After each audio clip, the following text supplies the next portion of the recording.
Hello students, आज हम रिक्शिया का स्पोरोफाइट शुरू करने जा रहे हैं। इससे पिछले वीडियो में हमने सेक्सुअल रिप्रोडक्शन के बारे में बात करी थी। देखा था कैसे एंथ्रीडिया डेवलप होता है, कैसे उसमें एंथ्रोजॉइड बनता है, किस प्रकार से आर्किगोनिया डेवलप होता है और किस प्रकार से उसमें एग सेल फॉर्म होता है।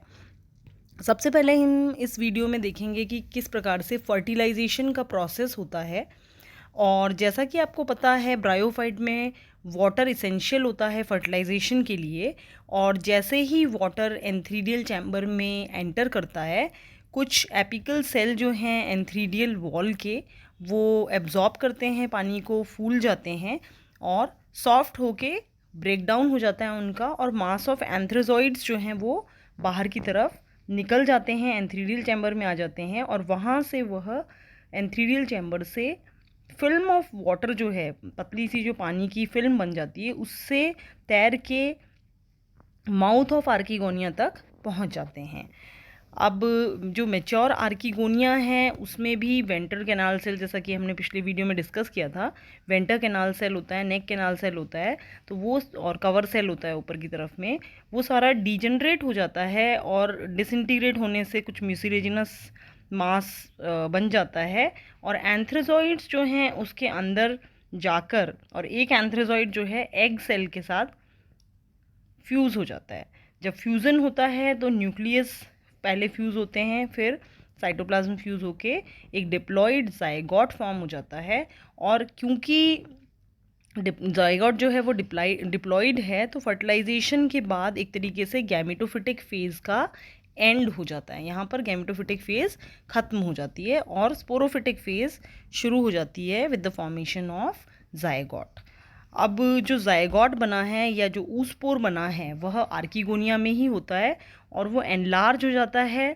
जितना आर्किगोनिया में स्पेस होता है उतना ही बड़ा वो जाइगोट जो है वह हो जाता है, और उसके चारों तरफ वॉल सिक्रीट हो जाती है, और फिर उसके अंदर डिवीजन स्टार्ट हो जाता है।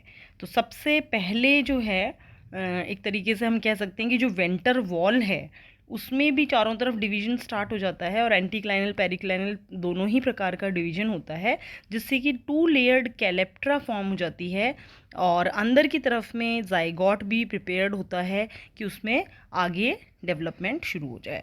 तो किस प्रकार से जाइगोट से स्पोरोफाइट बनता है, किस प्रकार से डेवलपमेंट होता है उसका, वो हम देखते हैं।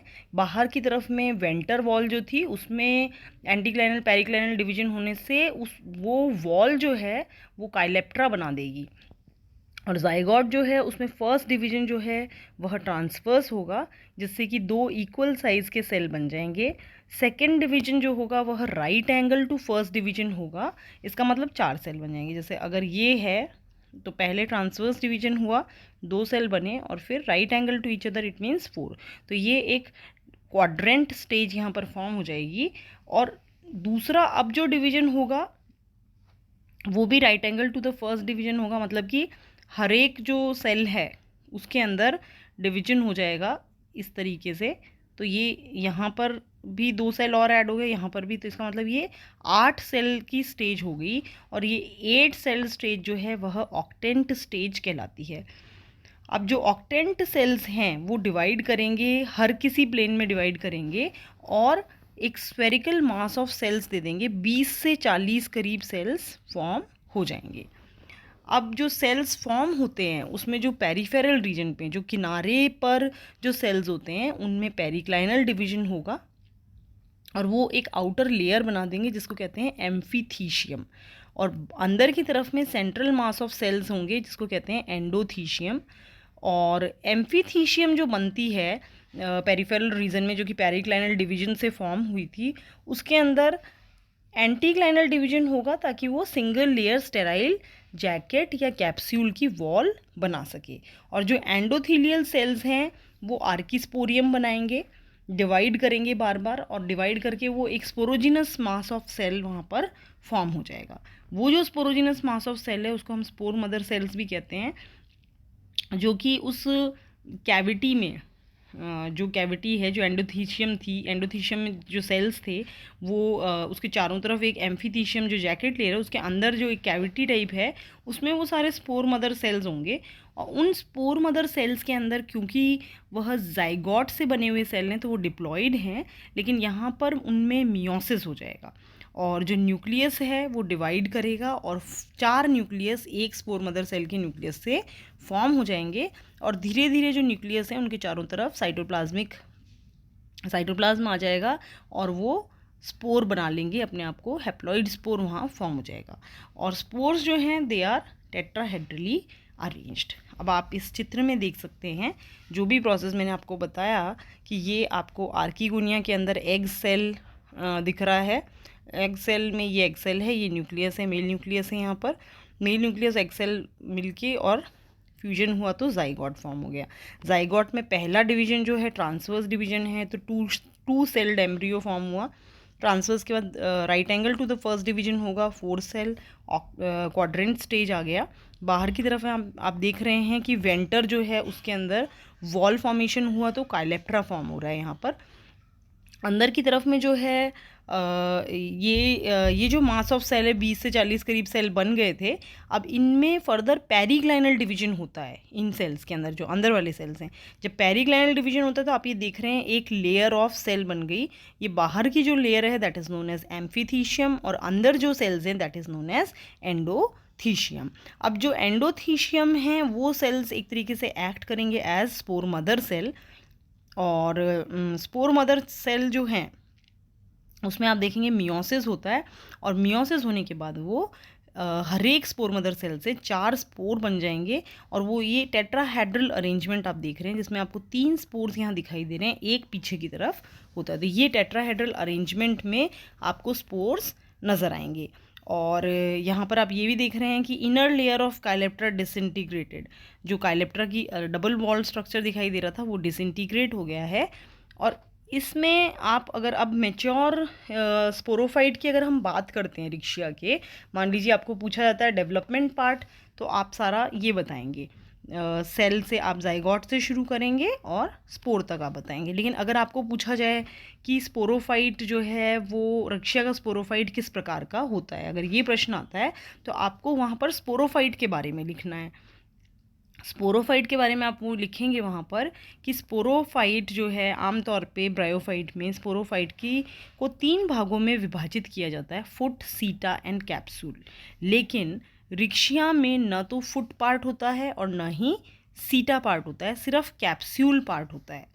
और जो कैप्सूल पार्ट होता है उसके अंदर आपको स्पोर्स नज़र आते हैं और यहाँ पर किसी भी प्रकार के इलेटर्स फॉर्म नहीं होते। इलेटर्स जो हैं आप मार्केंशिया में पढ़ेंगे कि हाइग्रोस्कोपिक नेचर के होते हैं, वाटर एब्जॉर्ब करते हैं और डिस्पर्सल, स्पोर के डिस्पर्सल में काम आते हैं, लेकिन वो यहाँ पर एब्सेंट होते हैं। बायलेयर्ड काइलेप्ट्रा फॉर्म होती है जो कि प्रोटेक्टिव कवरिंग है, जो कि स्पोर के चारों तरफ फॉर्म होती है। अब आप यहाँ देख सकते हैं चित्र में कि ये एक थैलस है, ये पूरा थैलस है जिसमें ये स्टोरेज रीजन दिखाई दे रहा है, ये फोटोसिंथेटिक रीजन है। और इस थैलस के अंदर ही एम्बेडेड धसा हुआ आपको स्पोरोफाइट नज़र आ रहा है जिसमें सिर्फ कैप्सूल पार्ट है, फुट और सीटा इसमें नहीं होता। और ये कैप्सूल पार्ट जो है इसके अंदर आपको लेयर ऑफ काइलेप्ट्रा, आउटर लेयर ऑफ काइलेप्ट्रा वगैरह दिखाई दे रही है और स्पोर्स आपको नज़र आ रही हैं। तो इस तरीके से अब स्पोर जब फॉर्म हो जाता है तो किस प्रकार से उसका डिस्पर्सल होता है, स्पोर किस प्रकार से बाहर निकलता है। तो रिक्शिया में इमीडिएटली स्पोर बाहर नहीं निकलता है क्योंकि यहाँ पे कोई स्पेशल मेथड नहीं है डिस्पर्सल का। तो स्पोर अंदर ही रहता है थैलस के, करीब 1 साल तक भी रह सकता है। और जब डिस्पर्स होता है तो डेथ एंड डीके ऑफ काइलेप्ट्रा से ही होता है कि जो काइलेप्ट्रा है वो ही डिसइंटीग्रेट हो जाती है, तो फिर सारे स्पोर बाहर निकल जाते हैं। अब अगर हम एक स्पोर की बात करें, स्पोर के स्ट्रक्चर की अगर हम बात करते हैं, ये प्रोसेस दिखा रखा है मियोसिस का कि किस प्रकार से एक स्पोर मदर सेल है, ये किस प्रकार से एक स्पोर मदर सेल के अंदर डिवीजन होके किस प्रकार से एक टेट्राहेड्रल स्पोर जो है वो फॉर्म हो जाते हैं और कैसे इनकी वॉल स्ट्रक्चर होती है। तो स्पोर बहुत छोटा स्ट्रक्चर है, हेप्लॉइड है यूनिन्यूक्लिएटेड है, एक न्यूक्लियस आप देख रहे हैं, पिरामिडल इन शेप है। अगर आप एक अलग से एक स्पोर को देखोगे तो पिरामिडल शेप का होता है। और हर एक स्पोर जो है उसमें 3 लेयर आपको वॉल की दिखाई देती है, जिसमें कि बाहर की लेयर आप देख सकते हैं ऑर्नामेंटेड होती है, जिसको कि एक्सोस्पोरियम कहा जाता है क्योंकि वो बाहर की लेयर है। मिडिल लेयर जो है उसे मीजोस्पोरियम कहा जाता है और जो इनर मोस्ट लेयर है उसे एंडोस्पोरियम कहते हैं। एंडोस्पोरियम जो है वो सेलुलोज और पैक्टोज की बनी हुई होती है। तो ये हो गया एक तरीके से स्पोर कैसा होता है। अब बात आती है कि सर जब स्पोर डिस्पर्स आउट हो गया है तो वो जर्मिनेट करेगा, और क्योंकि वो हैप्लॉइड प्लांट है तो वो नया हैप्लॉइड प्लांट दे देगा। तो जर्मिनेशन कब होगा, कैसे होगा? जब लाइट प्रॉपर उसे मिलेगी, लो टेम्परेचर होगा और वाटर प्रेजेंट होगा, तब जर्मिनेशन स्टार्ट हो जाएगा। और अकॉर्डिंग टू कैम्पबेल अगर हम देखें तो एक्सोस्पोरियम और मीजोस्पोरियम जो 2 लेयर्स हैं किसी भी स्पोर की, वो रप्चर हो जाती है। जो ट्राइरेडिएट मार्क आप देख सकते हो, ये ट्राइरेडिएट मार्क इसमें नहीं दिख रहा है। ट्राइरेडिएट मार्क एक तरीके से आपका जो स्पोर है इसी पे बना हुआ होता है, ऐसे रिज शेप इस तरीके का मार्क बना हुआ होता है जहाँ पर वॉल थिन होती है। तो वहाँ से एंडोस्पोरियम निकल के बाहर आ जाएगा। मीजोस्पोरियम एक्सोस्पोरियम तो रप्चर हो जाएंगे, एंडोस्पोरियम निकल के बाहर आएगा और एक ट्यूबुलर आउटग्रोथ की तरह निकल जाएगा, जिसको कि हम जर्म ट्यूब कहते हैं। जैसे कि आप ये देख रहे हैं चित्र में, ये एक स्पोर है। ये ट्राइरेडिएट मार्क इसमें दिखाया है बीच में, आप देखिए ट्राइरेडिएट मार्क है, हल्की सी मार्किंग है, कैसी ऐसी ट्राइरेडिएट मार्किंग इस तरीके 3 लाइंस दिखती हैं आपको ये। और यहाँ से जो आपका एंडोस्पोरियम है वो बाहर निकल के जर्म ट्यूब फॉर्म करता है। तो जर्म ट्यूब जब फॉर्म करता है तो साइटोप्लाज्म जो है वो बहुत सारे क्लोरोप्लास्ट, ऑयल ग्रेन्यूल्स, एल्ब्यूमिन सारे जो है वो जर्म ट्यूब के अंदर चले जाते हैं। जर्म ट्यूब धीरे धीरे इलोंगेट होती है, क्लब शेप्ड स्ट्रक्चर ले लेती है और बहुत सारा कंटेंट जो है उसके टिप पार्ट पे आ जाता है। फिर उसके बाद उसमें डिवीजन स्टार्ट होता है, ट्रांसवर्स डिवीजन स्टार्ट होता है। और आप ये देखिए कि सेलुलर स्ट्रक्चर जो है यहाँ पर ट्यूब फॉर्म में, ट्यूबिल जो टिप फॉर्म है उस पर होने लगता है, बहुत सारे सेल्स बनने लग जाते हैं। और लास्ट में जाके आप देखेंगे कि एक एपिकल सेल जो है वो भी फॉर्म हो जाता है, जो कि दोनों साइड जिसके कटिंग फेसेस होते हैं, ये देखिए, और ये कटिंग फेसेस से आगे फर्दर ग्रोथ जो है वो हो जाती है, मल्टी सेलुलर स्ट्रक्चर फॉर्म हो जाता है। और नीचे की साइड में आप देखेंगे कि राइजॉइड भी फॉर्म होने लगता है। जब बहुत सारे राइजॉइड्स फॉर्म हो जाते हैं तो राइजॉइड्स जो है वो सॉइल से अटैच हो जाते हैं और ये धीरे धीरे थैलॉइड स्ट्रक्चर फॉर्म हो जाता है। और एक तरीके से हम कह सकते हैं कि गैमेटोफाइट जो है वो स्पोर से बन जाता है। तो हमने ये जो सब बोला कि पहले ट्रांसवर्स डिवीजन हुआ, फिर कुछ वर्टिकल डिवीजन हुए, और फिर एक ऑक्टेन स्टेज तक आ जाता है। फिर उसके बाद एक एपिकल सेल फॉर्म होता है जिसमें कि 2 कटिंग फेसेस हैं और ये दोनों साइड लेफ़्ट और राइट साइड में सेल्स काटता है और एक मल्टी सेलुलर थैलस जनरेट करता है। और इसके अलावा राइजॉइड बन जाता है और राइजॉइड जो है अपने आप को मल्टी सेलुलर थैलस को फिक्स कर लेता है सॉइल में। तो इस प्रकार से हमने इस वीडियो के अंदर स्पोरोफाइट का फर्टिलाइजेशन पढ़ा, डेवलपमेंट ऑफ स्पोरोफाइट पढ़ा, स्पोरोफाइट क्या होता है ये पढ़ा, और इसके साथ साथ हमने स्पोर कैसा होता है, स्पोर का जर्मिनेशन कैसे होता है और किस प्रकार से उससे गैमेटोफाइट फॉर्म होता है, ये सारी ही चीज़ों की जानकारी आपको इसमें दी गई है। आप इसे किताब से भी पढ़िए, वीडियो देखिए, सब्सक्राइब जिन्होंने नहीं किया है वो सब्सक्राइब करिए और अपनी तैयारी करिए। Thank you so much.